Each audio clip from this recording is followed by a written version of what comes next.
the I election. am not saying the election was conducted well we won. In Narok, it is the resilience of the Narok people that made that election happen.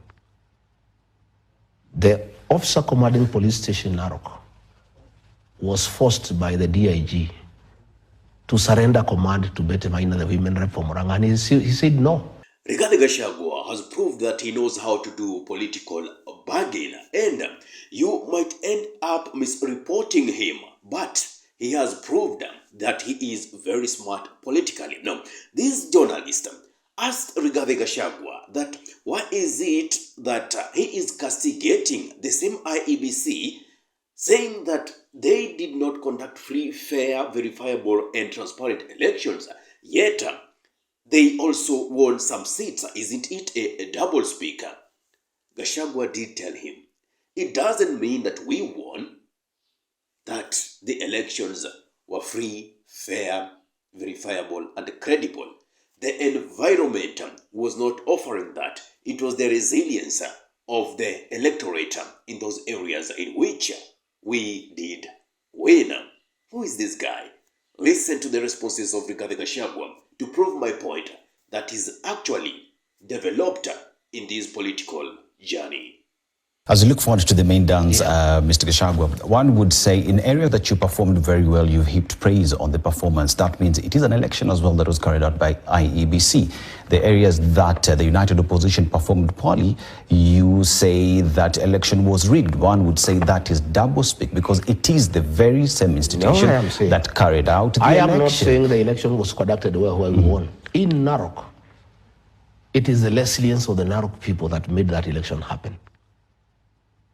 The officer commanding police station Narok was forced by the DIG to surrender command to Bete Maina, the women rep for Murang'a, and he said no. He was transferred to Turkana. You can check. The OCS Narok was transferred on the 24th, 2 days before the elections, because he was being told to cede police command to a member of parliament, and he said he cannot. The woman representative of Murang'a took over the police command in Narok. She's the one who was commanding police operations. And she unleashed terror to the people of Narok town. People were beaten up. People were injured. But the people were resilient. And especially when I went there, forcibly, when the police were stopping me, when live ammunition was fired at my car, when stones were raining on me, and I was very brave and courageous, I give people the impetus and the courage that they should not be intimidated. We won the election, but it was not a free and fair environment. It's really people fought, you know? And exactly this is what will happen in the general election. I have no doubt in my mind. Kenyans will not agree to be suppressed by goons and police in 2027. I have no doubt in my mind. What I saw in Narok is what we want to encourage across the country. Well, that is true. The Ruto's administration is trying whatever means it can to relieve this propaganda that DCP is a party for the Kikuyus. Well, Rigathi Gachagua did respond to that so nicely. You see, yes, Kikuyus are part of DCP just like any other Kenyans are. You tell me, how do you term a party tribal, whereas it has won a seat in the western region, in Narok, in coastal region, in Nairobi, which is a cosmopolitan state? I mean, how do you do that? Other than malice, the government already knows that Rigathi Gachagua has become a double-edged sword when it comes to the game of politics. They will try to antagonize Rigathi Gachagua and Kalonzo Musyoka from the statement that he made that DCP is going to take seats in Nairobi for the gubernatorial seat, senatorial seat, women rep, and MPs. So they meant to imply that he is becoming gluttonous or he is being driven by greed. Gachagua did say, you have to be ambitious in politics. And that is how, as a politician, you are. Make your stakes known. let your power be felt. Power is taken, it is not given.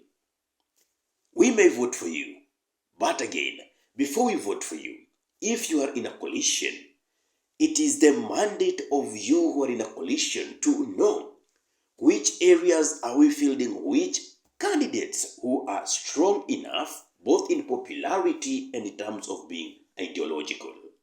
Between myself and Kalonzo, we have had discussions on how we make sure that we take the majority seats in Nairobi by not fighting among ourselves. And I said, I'll be fighting for DCP to be given governor, to be given senator, to be given women rep. I'll fight. It does not mean because I'll fight, I'll get. But I must fight. You see, my friend, if you want to go somewhere, you must be ambitious. You must anchor your party properly. I would like my party to take governor. I would like it to take senator. I would like it to take women rep. That does not mean because I would like it to take it, it'll take. We'll negotiate. And then I said, out of the 17 seats, we'll fight for 16 out of 17 among ourselves. I didn't say they are for DCP. The people of the press went ahead to say that I said these seats are for Kikuyus. Because the press, most of it has been pocketed by William Ruto to say DCP is a Kikuyu party. DCP is not a Kikuyu party. I want a seat in Kisa, we want a seat in Narok, we want a seat in Nairobi. Nobody talked about Kikuyus in that church. I talked about DCP. And to tell me that DCP is synonymous to Kikuyu is erroneous. It isn't erroneous. It is not synonymous to Kikuyus. Kikuyus are in DCP, yes. So are many other Kenyans. So what I say, and Kalonzo has clarified, we have not agreed on who is to get what. But what we have agreed is that among ourselves, we'll go for all these seats. And it's doable because we have regional tendencies, we have previous voting patterns, and looking at it on paper, it is possible for the United Opposition to get 16 out of 17. And those 16, the DCP will get its fair share commensurate to its strength and presence in Nairobi. But people want to twist what I say, that DCP will take everything, or DCP wants to intimidate Wiper. In fact, I went ahead to affirm the place of Kalonzo Musyoka in Nairobi politics. I did. I say this guy has been making ODM win all these seats, and I want this time to help me in DCP win most of them. That's what I said. So how do you say we are intimidating Wiper and Kalonzo when we are actually affirming his place and role and influence in Nairobi politics? You know, and I can tell you, for the longest, most of the seats that ODM has gotten in Nairobi is because of the support of Wiper.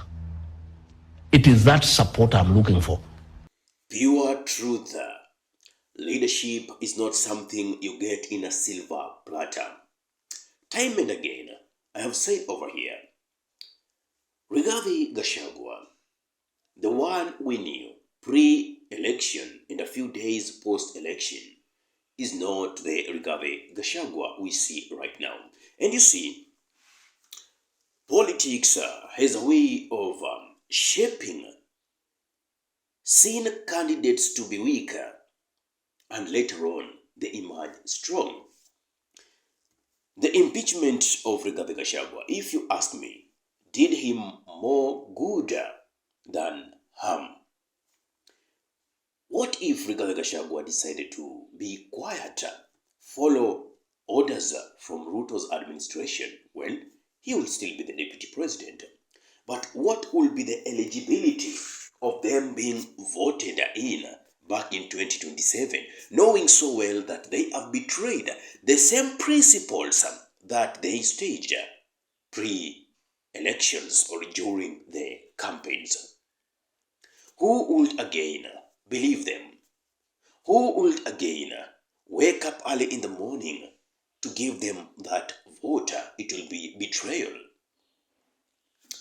You see, we have what is called integrity. It is not something that you go by in a ship. It is something that is innate. You learn to live with it until it becomes your second nature, unless you decide to defy it. It comes through the realm of conscience. knowing that this is right and this is wrong, which our politicians lack. Now, included with incompetence, we have none other than animosity wildering in that human being. So the human part or characteristic is depleted, and the animosity take charge. That is the kind of leadership we currently have. Politicians who are there to go smuggle and misuse public resources. That is why we need leaders like Rigathi Gachagua, per se, not even to become president, but to keep the government of the day in checks and balances. Though, my worry is, how good are we playing these cards such that we take Ruto out in 2027? Of course, we have the ideas, we have the votes. Whatever we saw in the by-elections, to a greater extent, is what's going to manifest in 2027. The use of extra huge police contingent to go in the name of giving security during elections. But the truth is, they will be trying the hook and crook to make sure that Ruto is elected.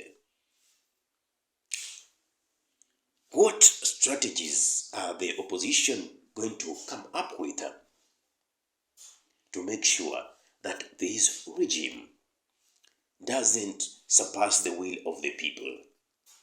That is only worry that I as Ahmed have. What about you? What's your take? Give me your thought in the comment section. If you are watching from my YouTube channel and you love content of this nature, kindly subscribe and press the notification button so anytime that we are live or we upload content of this nature, you'll be the very first person to be notified. Ahmed Khalif is my name for the unscripted talks here in Dab Radio. Assalamu alaikum warahmatullahi wabarakatuhu. Kwa timba kali za Afrika, Dab Radio ndio mpango mzima.